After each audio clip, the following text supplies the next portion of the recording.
ছোট্ট একটি শহরে তুলি তার বাবা রমেনবাবু ও মা সুমিতা দেবীর সঙ্গে বাস করত। তুলি ছিল খুব ছোট্ট। সে বড়দের অত শত কথার মানে বুঝতে পারে না। তার এখনো সেই জ্ঞানই হয়নি যে সে কাকে কি বলবে।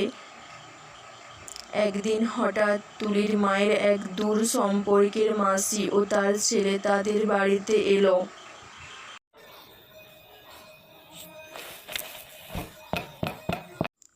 কেউ কি বাড়িতে আছো? সুমি, ও সুমি। কে কে তোমরা? আরে বাবা, এ যে আমাদের সেই ছোট্ট তুলিমা, কত বড় হয়ে গেছে, কেমন মুখ ফুটেছে দেখো। তুমি আমাদের চিনতে পারবে না তুলিমা, আমরা তোমার মায়ের মাসি। ও, চলো বাড়ির ভেতরে।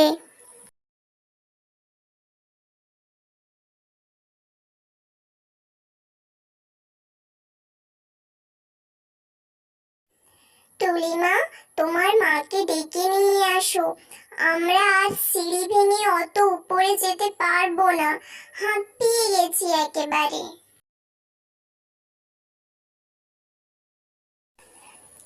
আচ্ছা, তোমরা, আমি মাকে ডেকে নিয়ে আসছি।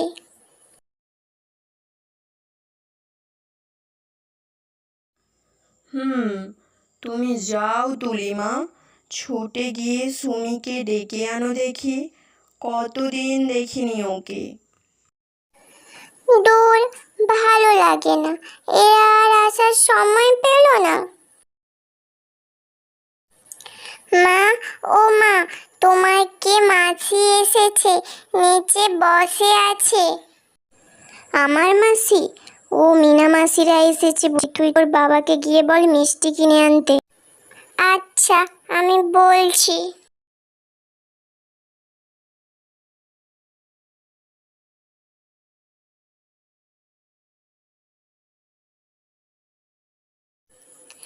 বাবা, ও বাবা, মা বলেছে তোমাকে দোকানে যেতে, মিষ্টি নিয়ে আসতে। মায়ের কে মাসি এসেছে। ঠিক আছে তুলিমা, আমি বাজার যাচ্ছি। এরপর তুলি সেখান থেকে চলে গেল ও রমেনবাবু বাজারের উদ্দেশ্যে রওনা দিল। এদিকে মিনামাসির ছোট্ট ছেলে গোলু রমেনবাবুর লাইব্রেরিতে এসে সব বই ওলটপালট করতে লাগলো। সেখানে তখন তুলি এলো। এই এই, তুমি আমার বাবার লাইব্রেরিতে এসেছো কেন? তুমি জানো না বাবার লাইব্রেরিতে আসা বারণ? বাবা আমাকেও আসতে দেয় না। দাঁড়াও, বাবা আসুক, আমি বলবো বাবাকে। যা যা, বলবি যা। কি করবে তোর বাবা? আমাকে মারবে? তোর বাবার এত সাহসই নেই। আমি বেশ করেছি, বই ঘেঁটেছি, আরো এলোমেলো করে দেব, সব ঘেঁটে দেব, তুই দেখ দাঁড়িয়ে দাঁড়িয়ে। এসব শুনে তুলি খুবই রেগে গেল। তারপর সেখানে মিনামাসি ও তার বোন টিনা এলো। গোলুকে বকতে শুরু করলো। না গো মা, আমি তো এখানে এমনি ঘুরতে এসেছি, বইগুলো দেখছিলাম। এই তুলি, তুই মিথ্যে বলছিস আমার নামে। তুমি তুমি মিথ্যা বলছো কেন? তুমি তো বাবার সব বই এলোমেলো করে দিয়েছো, সব দরকারি কাগজ মিশিয়ে দিয়েছো। আমি নিজের চোখে দেখেছি, মিথ্যাবাদী একটা। তুই নেমে আয় ওখান থেকে, শান্তি দিবি না আমাদের? সব জায়গায় তোকে কিছু না কিছু দুষ্টামি করতেই হবে না? এই জন্য তোকে আনবো না বলেছিলাম, বদমাইশ একটা। আর কোনোদিনও কোথাও নিয়ে যাব না তোকে, বাড়িতে থাকবি তুই একা, তখন ভালো লাগবে তো? না না, যাচ্ছি আমি। ও মা, এ কি দেখছি মিনামাসি, তোমরা কতদিন পরে আমাদের বাড়িতে এলে? সেই কবে আমাদের ছোট্ট তুলির অন্নপ্রাশনে এসেছিলে। এ কি আমাদের ছোট্ট গোলুবাবু যে? পড়াশোনা কেমন চলছে গোলুবাবু? স্কুলে যাওয়া হয়তো সব দিন? আর বলিস না সুমি, খুব দুষ্টু হয়েছে ছেলেটা। একটাও কথা শোনে না, স্কুলে যেতে চায় না একদম, বুঝলি? শুধু পাড়ায় টোটো করে ঘুরে বেড়ায়, বন্ধুদের সঙ্গে খেলে বেড়ায় সারাক্ষণ। তোর মেসো তো খুব বকে, তাও শোনে না। একে নিয়ে যে কি করি আমরা। না না মা, মিথ্যে কথা বলছি। আমি স্কুলে যেতে চাই তো, কিন্তু বাবা বই কিনে দেয় না, বলে যে টাকা নেই। কি হবে, স্কুলে গিয়ে পড়তে হবে না, টিউশনেও ভর্তি করায়নি। বাবা বলেছে অত পড়ে কোনো লাভ হবে না, বড় হয়ে আমার সঙ্গে ব্যবসা করবি। তাই তো আমি বড় হয়ে বাবার মতো হতে চাই, ব্যবসা করব আমি বাবার সঙ্গে। তাই আমার পড়তে ভালো লাগে না। আচ্ছা আচ্ছা, ঠিক আছে, তোমরা বসো মিনা মাসি, আমি তোমাদের জন্য খাবার নিয়ে আসি, এসে জমিয়ে গল্প করব সবাই একসঙ্গে। ছি ছি, কি লজ্জার ব্যাপার বলতো টিনা।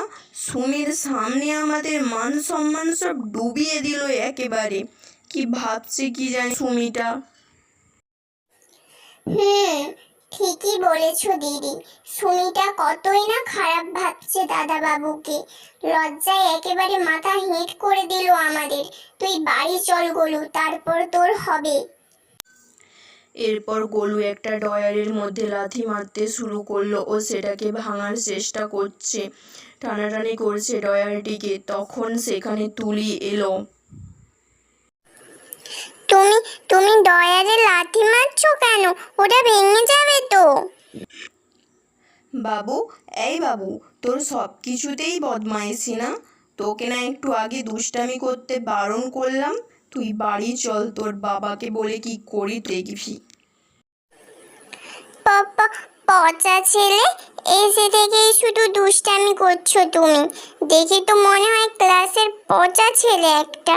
পড়াশোনাতে তো শুধু গোল্লা, ওস্তাদি করা সব সময়। ক্লাসের লাস্ট বয় একটা। আরে ছোট্ট তুলির মুখে তো খুব কথা ফুটেছে। আমার বাবু এমন কিছু ভেঙে দেয়নি যে তুমি ওকে এসব বলছো। কখনো তোমার বাবার ভয় দেখাচ্ছ তো কখনো তুমি ওকে পচা ছেলে বলছো। ও তোমার থেকে বড় হয়, তাও তুমি ওকে এসব বলছো। তো তোমরা আমাকে জ্ঞান দিচ্ছ? তোমরা আসার আর দিন পেলে না বুঝি? আজকে আমরা সিনেমা দেখতে যাব বলে বাবা সিনেমার টিকিট কেটে এনেছিল, তোমাদের জন্য সেটা নষ্ট হয়ে গেল। আজকে সিনেমা দেখা হলো না আমাদের। কতগুলো টাকা নষ্ট হলো তোমাদের জন্য। বাবা কত টাকা নষ্ট করে মিষ্টি কিনে নিয়ে এলো, শুধু শুধু ভুল সময়ে এসে আমাদের কত টাকা নষ্ট করে দিলে, কত ক্ষতি করে দিলে।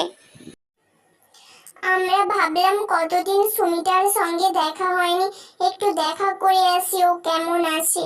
কিন্তু এখন তো মনে হচ্ছে খুব বড় ভুল করে ফেললাম এখানে এসে। আমরা কিভাবে জানবো যে তোমরা সিনেমা দেখতে যাবে? চলো চলো দিদি, এমন বাড়িতে আর একটুও থাকার ইচ্ছে নেই আমার। এত অপমান সহ্য করা যায় না। কেমন শিক্ষা দিয়েছে সুমি কি জানি মেয়েটাকে। হুম হুম, চল। সুমিটা ওর মেয়েকে দিয়ে এভাবে অপমান না করালেই পারতো। চল চল। এই তুলি, সরি রে তোকে এত বিরক্ত করার জন্য। হয়তো আমি পড়াশোনাতে ভালো না, কিন্তু ক্লাসের লিডার আমি। তোর বাবাকে বলে দিস আমার কথা। আসছি, বাই বাই। এরপর অপমানিত হয়ে সেখান থেকে মীনা দেবীরা চলে যান গোলুকে নিয়ে। এরপর সেখানে সুমিতা দেবী এসে হাজির হলেন ও মীনা দেবীদের দেখতে না পেয়ে তুলিকে জিজ্ঞেস করলো। তুলি তখন সব বলল ওর মাকে, যা যা হয়েছে এখানে, কেন মীনা দেবীরা চলে গেলেন। এসব শুনে সুমিতা দেবী একেবারে অবাক হয়ে গেলেন। তুই তুই এসব বলেছিস ওনাদের? তোকে সাহস কে দিল এসব বলার? তোর থেকে ওনারা কত বড় হন বলতো? আর এভাবে কখনো আত্মীয়দের বলতে আসে? ওনারা কত খারাপ ভাবলো আমাদের। মাসিরা রাগ করে চলে গেল। সুমিতা দেবী এসব শুনে প্রচণ্ড রেগে গেলেন এবার তিনি তুলিকে প্রচণ্ড বকতে শুরু করলেন। কি কি হয়েছে? তুমি আমাকে এভাবে বকছো কেন? আর মারছই বা কেন? কি করেছে আমার তুলিমা? ছাড়ো ছাড়ো ওকে। তোমার তুলিমা কি করেছে জানো? আজ আমাদের মান সম্মান সব ডুবিয়ে দিয়েছে, মিনা মাসিদের অপমান করে তাড়িয়ে দিয়েছে। তো তোমরাই তো বলেছিলে সব সময় সত্যি কথা বলতে, কখনো মিথ্যা কথা বলতে নেই। আমি কি করে বুঝবো কখন কি বলতে হয়? এসব শুনে সুমিতা দেবী ও রমেন বাবু চুপ করে গেলেন, আর কিছু বলতে পারলো না। আসলে বাচ্চারা বড়দের থেকেই সব কিছু শেখে। ছোট্ট বাচ্চাদের সব কিছু বুঝিয়ে বলতে হয়। ছোটদের সামনে সময়